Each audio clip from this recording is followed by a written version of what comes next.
Hello again, I'm Sue, and today I'm going to tell you an old English folk tale called The Pedlar of Swaffham.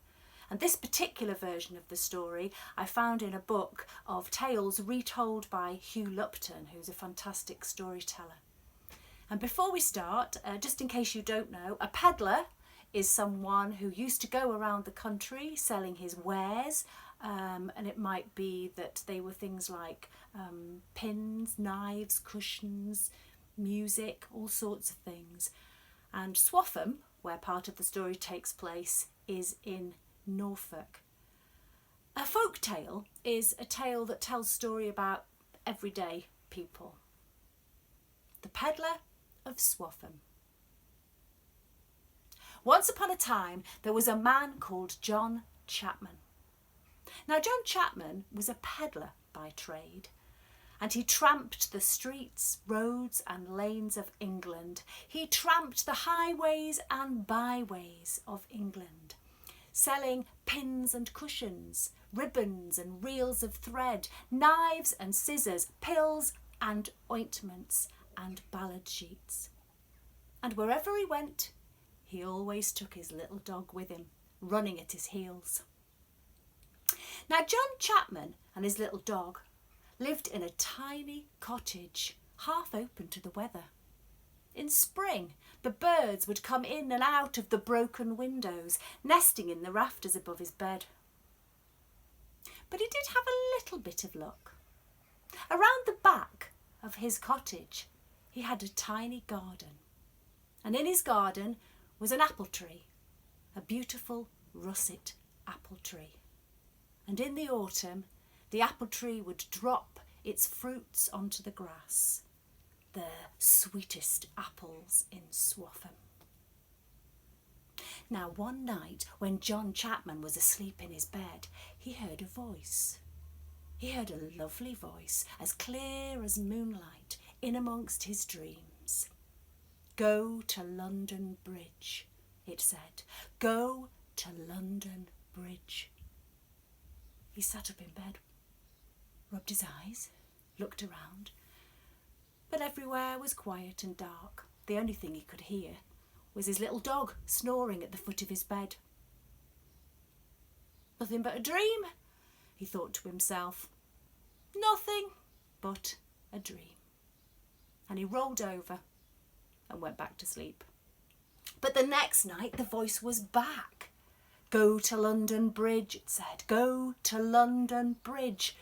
He woke up, sat up, rubbed his eyes. The room was quiet and dark. Nothing but a dream. He went back to sleep. But night after night after night, the voice kept coming back. "Go to London Bridge," clear as moonlight in amongst his dreams. "Go to London Bridge." And at last, John Chapman got to thinking, and he thought to himself, dreams are strange things, and sometimes it's worth listening to them. Maybe I should listen to this one. What would you have done? Well, this is what John Chapman did. He thought and he thought and he thought about it, and at last he said, "Yes, I've listened and I've heard, and I'll go to London Bridge." And so the next morning he rolled up his blanket into a bundle, he packed some bread and cheese, he whistled to his dog, and off they went. 2 whole days John Chapman and his little dog trudged and tramped the streets, lanes and roads of England, the highways and byways, until they came to London Bridge, stretching over the River Thames. Now in those days, London Bridge was covered in little shops, and so there were lots of people around talking, and there were people on horseback, and there were carts and carriages going this way and that. He'd never seen so much hustle and bustle. What should he do now? Well, this is what John Chapman did. He walked up to the top of the hump of the bridge, and he stood there and he waited.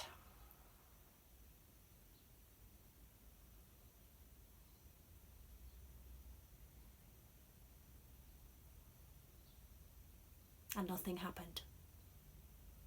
All day he stood there and waited, and nothing happened.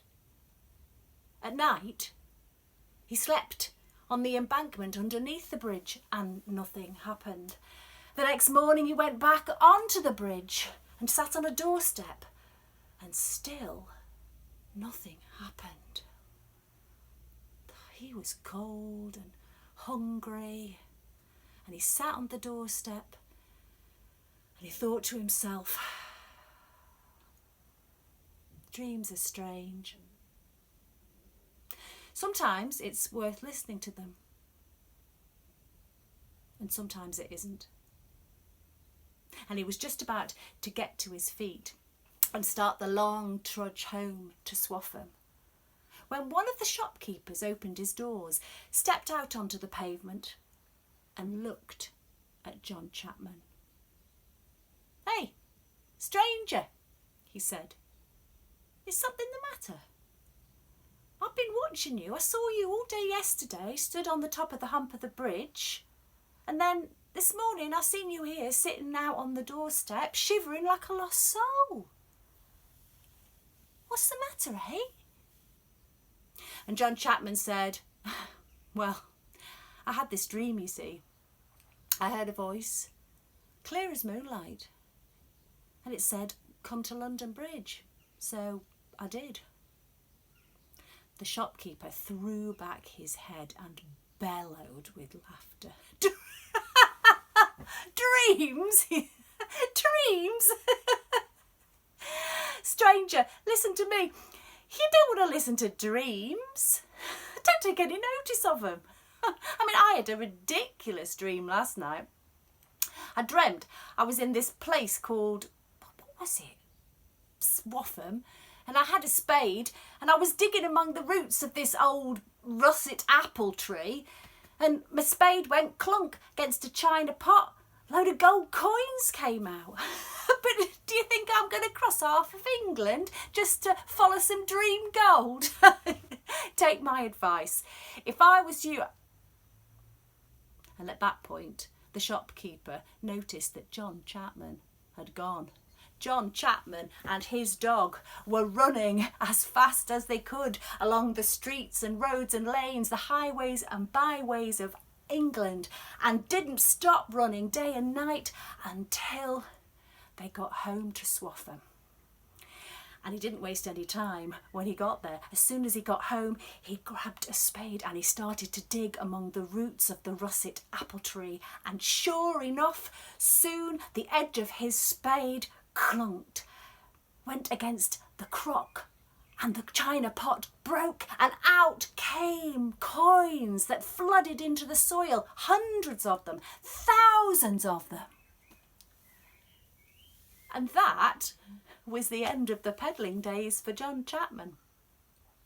His days of tramping the highways and byways of England were finished. He had enough money to mend his broken roof and his broken window.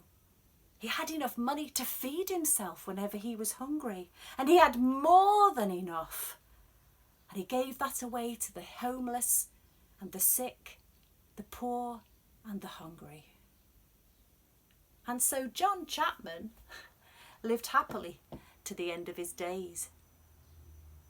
And when he died, a statue was carved of John Chapman and his dog. It was placed in the market square of Swaffham, and carved into the statue at the foot were these words: "Even dreams can turn to gold." And that's the end of that story. Bye.